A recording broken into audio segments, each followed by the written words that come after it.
Your ideas are mediocre at best." The words hung in the air of the dining room, sharp and cold as shards of glass. Brandon Whitmore, my boss, my supposed partner, didn't even have the decency to look at me as he said them. His gaze was fixed on the gleaming screen of his phone, his thumb flicking nonchalantly through some meaningless feed while he shattered my world with a casual, almost bored, cruelty. His voice, a low baritone that had once seemed so charming and persuasive, echoed in the cavernous space, a space I had spent 8 months designing, agonizing over every warm wood accent, every custom light fixture, every single detail that was meant to create an unforgettable dining experience. My experience. Brandon let out a short, dismissive laugh. "We're going in a different direction, Jasmine. Clean out your office by tonight." I stood there, stunned into silence. My heart hammered against my ribs, a frantic bird trapped in a cage. It felt like the air had been sucked from my lungs. Every nerve ending screamed in protest, a symphony of shock and humiliation. I watched him, this man in his impeccably tailored suit, dismiss everything I had poured my heart and soul into with a casual wave of his hand. The restaurant, the Sterling Rose, was just 2 weeks away from its grand opening. He was firing me. Me. The person who had created every single detail, from the farm-to-table concept to the seasonal menu to the marketing strategy that was already generating buzz across the city. Me. The person whose name he had promised would be on the door. My name is Jasmine O'Connell, and I'm 39 years old. For the past 15 years, I've dedicated my life to the hospitality industry. It's in my blood. My grandmother, an Irish immigrant with more grit than a sack of potatoes, ran a small, beloved pub in Boston. My mother, armed with my grandmother's recipes and her own fierce ambition, built a catering company from nothing into a thriving business before selling it to retire. They taught me that food wasn't just sustenance, it was community, it was memory, it was love. I climbed my way up the ladder, from server to restaurant consultant to finally, executive chef. 6 months ago, I thought I had finally landed my dream job. Brandon Whitmore, a slick real estate developer with a portfolio of boutique hotels, had hired me to create the signature restaurant for his newest jewel, the Sterling Rose, in the heart of downtown Portland, Oregon. He had sold me a beautiful dream. "Jasmine," he'd said, his eyes twinkling with what I mistook for sincerity, "I'm not just hiring a chef. I'm looking for a visionary. I want to give you complete creative freedom, a partnership opportunity, and your name on the door." He had promised me the world, and like a fool, I had believed him. I poured everything I had into the project. I spent months developing a unique farm-to-table concept that would showcase the incredible bounty of local Oregon ingredients. I designed the entire interior to complement the seasonal menu, from the reclaimed Douglas fir tables to the hand-blown glass light fixtures that mimicked the color of a Pacific Northwest sunset. I personally trained a staff of 20 people, instilling in them my vision for elevated comfort food and a dining experience that felt both special and welcoming. Instead of my name on the door, I was now staring at the ruins of my professional reputation. "But Brandon, the opening is in 2 weeks," I managed to say, my voice barely a steady whisper. The sound was swallowed by the opulent, empty room around us. "The staff is trained on my systems. The suppliers are lined up. The marketing campaigns are already running with my concept." He finally looked up from his phone, a condescending smirk playing on his lips. "My new head chef will figure it out," he shrugged. "Someone with real credentials this time. Not just small-town experience." The condescension in his voice made my stomach turn. Small-town experience? My mother's catering company had been one of the most successful in the state. I had worked in acclaimed kitchens in Seattle and San Francisco before deciding to build my own legacy here in Portland. But to him, I was just a stepping stone. The irony wasn't lost on me. Everything he was keeping, my recipes, my design, my staff training, he was simultaneously calling mediocre while planning to launch it all as his own brilliant creation. He had used me, squeezed every drop of creativity and hard work out of me, and was now casting me aside like a used lemon rind. "What about my contract?" I asked, my voice trembling slightly, knowing the answer would devastate me. "Check section 12, he said, his eyes already back on his phone. "We can terminate for creative differences. With 30 days notice, you'll get your final paycheck, but that's it." His smirk told me everything. He had planned this all along. He had probably been waiting until I had done all the hard work before bringing in someone he deemed more prestigious, someone with a bigger name to slap on the front of the hotel. As I looked around the dining room one last time, a cold fury began to replace the shock. I took in the warm wood accents I had chosen, the custom light fixtures that had taken weeks to source, and the open kitchen design that would showcase the culinary theater I had envisioned. I felt something shift inside me. This wasn't just about losing a job. It was about having my creative soul stolen and repackaged under someone else's name. But as I walked toward my office to pack my things, my eyes fell on something across the street. Through the large, pristine windows of the Sterling Rose, I saw it, a vacant storefront, dusty and forgotten, with a large, "Hopeful for lease" sign taped to the inside of the glass. And suddenly, a tiny, defiant idea began to form. That night, I sat in my small apartment kitchen, surrounded by the ghosts of my ambition. Notebooks filled with recipe tests, design sketches, and business plans, the very artifacts of my stolen dream, were piled on my table. They now felt like relics from a lost civilization.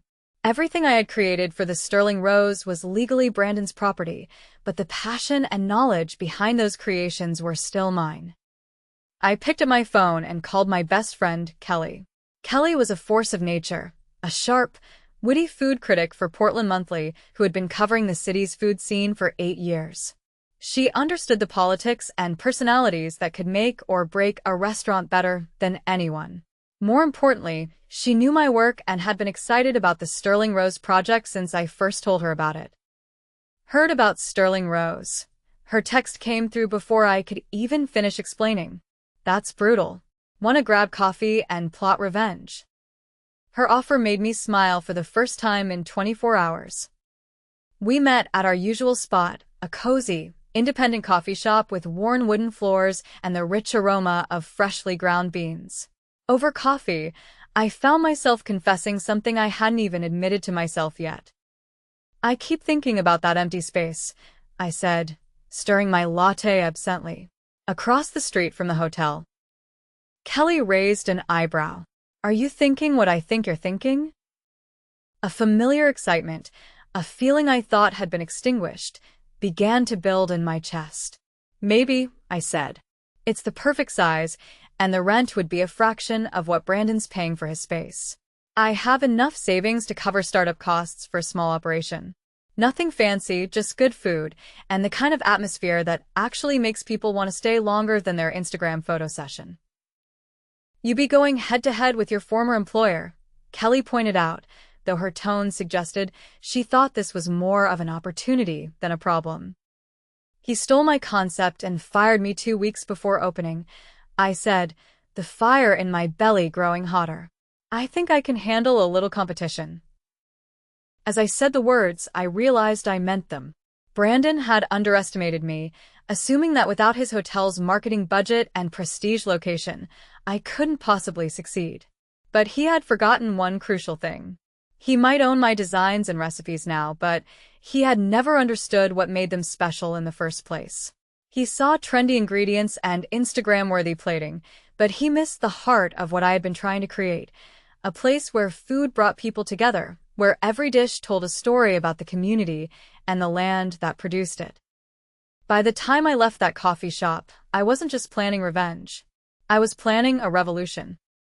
3 days later, I was standing in the empty storefront across from the Sterling Rose, calculating square footage and envisioning possibilities.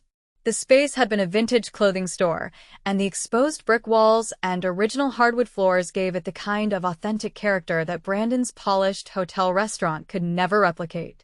The previous tenant had left behind some fixtures that could be repurposed, and the kitchen space, while smaller than what I was used to, was perfectly adequate for the intimate dining experience I was beginning to envision. The landlord, an older woman named Patricia Chun, seemed skeptical when I explained my concept for a pop-up restaurant. "You want to compete with the fancy hotel across the street?" she asked, glancing through the window at the Sterling Rose's imposing facade. "I want to offer something they can't," I replied. And then I told her about my vision for what I was already calling Bloom, a neighborhood restaurant that would change its menu completely every 6 weeks, showcasing different aspects of Oregon's agricultural seasons. Unlike the static luxury concept Brandon was implementing with my stolen designs, Bloom would be dynamic, personal, and genuinely connected to the community.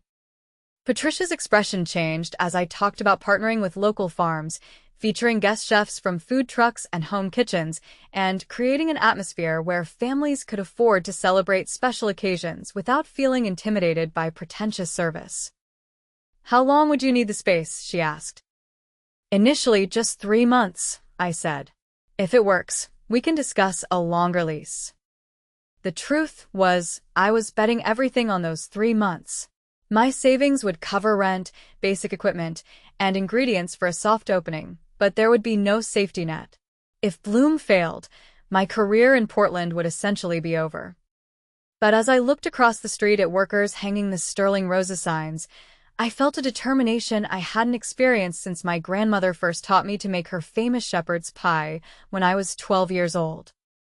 That afternoon, I called 3 people. My former sous chef, Carlos, who had quit Sterling Rose in solidarity when he learned about my firing. My friend Margaret, who ran a small marketing agency focused on local businesses. And surprisingly, the food blogger who had been documenting Portland's restaurant scene and had already reached out to ask about my sudden departure from the hotel project. Each conversation went better than I had hoped. Carlos was eager to join me and had already been fielding offers from other restaurants who wanted to poach Sterling Rose's trained staff. Margaret offered to handle my marketing in exchange for equity in whatever venture I was planning. And the blogger, intrigued by the David versus Goliath narrative, wanted to document the entire process from concept to opening. By evening, I had signed a 3-month lease and put down a deposit. The Sterling Rose was set to open in 11 days. I was giving myself 10 days to create something that would make Brandon Whitmore regret ever crossing me. The first week of building Bloom was a blur of 14-hour days and pure adrenaline. While Brandon, across the street, dealt with the chaos of final preparations for his grand opening, I was transforming my empty space into something that felt like a cross between a farmhouse kitchen and an art gallery. Carlos and I had recruited 4 other Sterling Rose employees who were frustrated with Brandon's management style, and together, we created an efficient operation that could serve 40 covers with the kind of attention to detail that most Portland restaurants struggled to achieve even with twice the staff. Margaret worked her magic on social media, building anticipation without revealing too much about our concept. She positioned Bloom as Portland's most exciting culinary secret, using hashtags like #FarmToGlass and #SeasonalStory that hinted at our philosophy without giving away specifics. Meanwhile, I reached out to every farmer, forager, and artisan food producer I had built relationships with over the past year. Most of them were furious about how Brandon had treated me, and several offered to provide ingredients at cost for our opening month.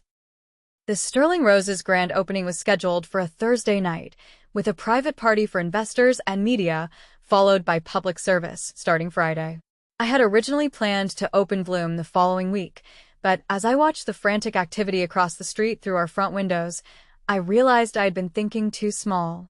If I really wanted to make a statement, I needed to open the same night as Brandon's grand opening. "Are you insane?" Kelly asked when I called her Tuesday evening with my revised timeline.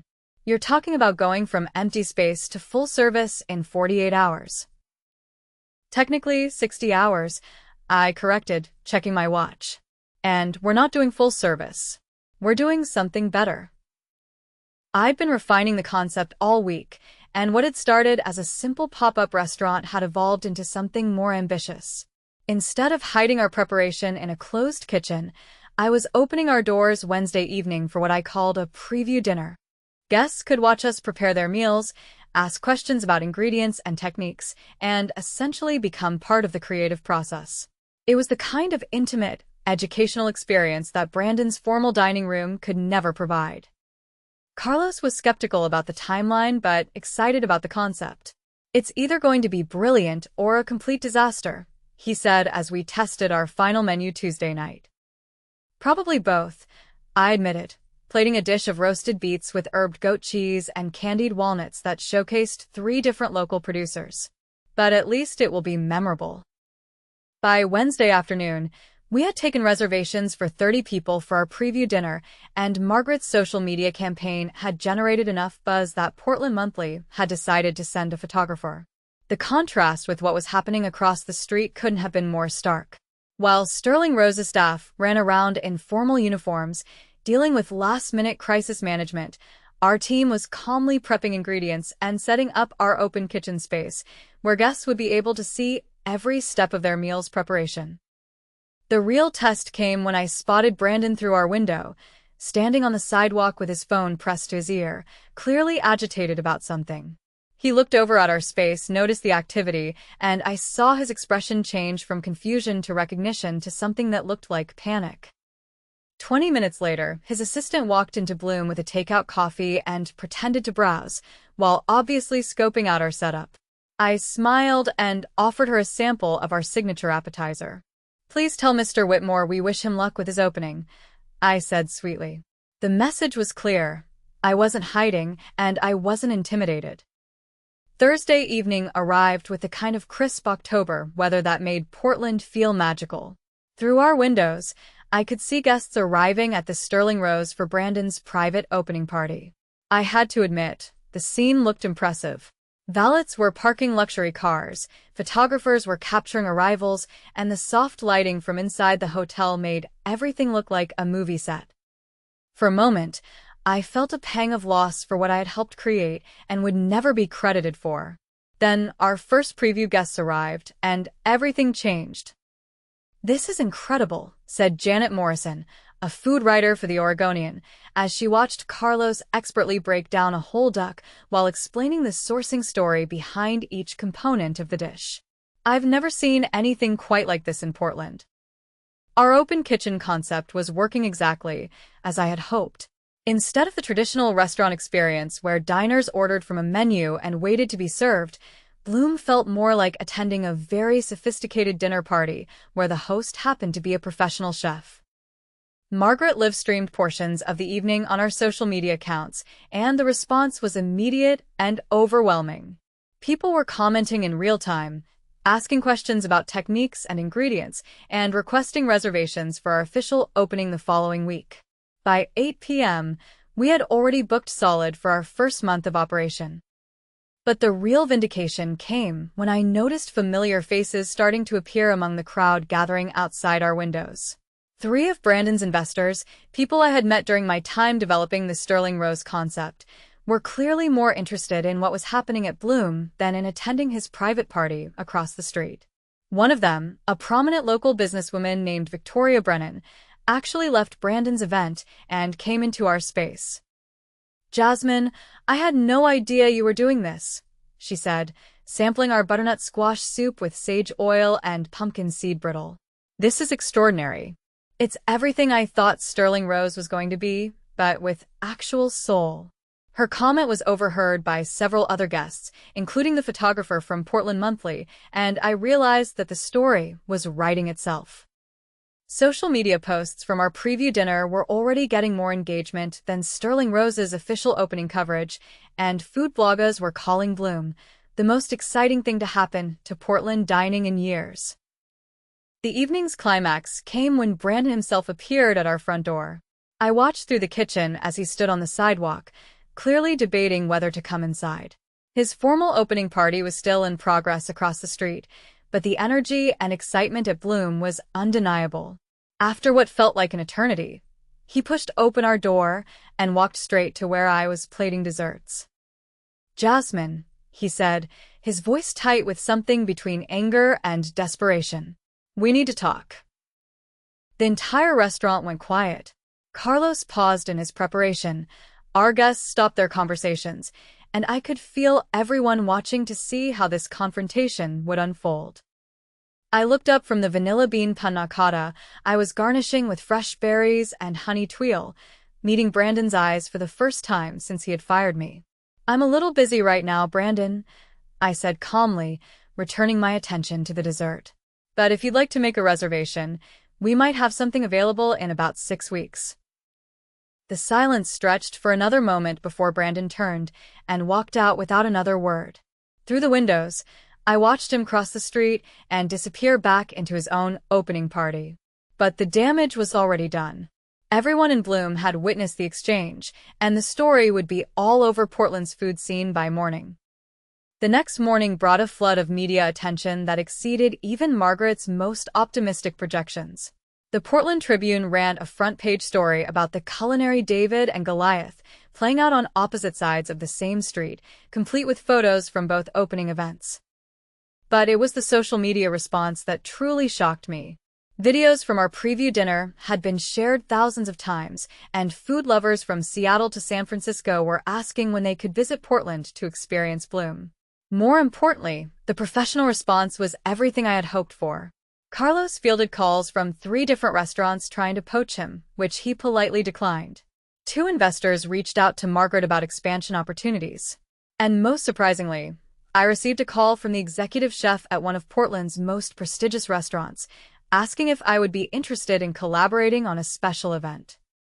But the real validation came when Victoria Brennan called me directly. "Jasmine, I owe you an apology," she said. "I invested in Sterling Rose because I believed in the concept you presented to Brandon and me 6 months ago. After last night, it's clear that you were the visionary behind everything that made that project special." "Thank you," I said, genuinely touched by her honesty. "But I'm focused on Bloom now." "That's actually why I'm calling," she said. "I'd like to discuss investing in your concept. What you've created has the potential to change how people think about dining in Portland." As I hung up the phone, I realized that my 3-month pop-up was rapidly evolving into something much bigger. We had bookings extending into January, media coverage that money couldn't buy, and most importantly, a team of people who shared my vision for what a restaurant could be when it prioritized community and authenticity over prestige and profit margins. The afternoon brought an unexpected visitor, Brandon's head chef, the prestigious hire, who had replaced me. Thomas Hartwell was a James Beard Award winner with an impressive resume from New York and Los Angeles restaurants, and he looked uncomfortable as he stood in our doorway. "I wanted to see what all the fuss was about," he said, his tone carefully neutral.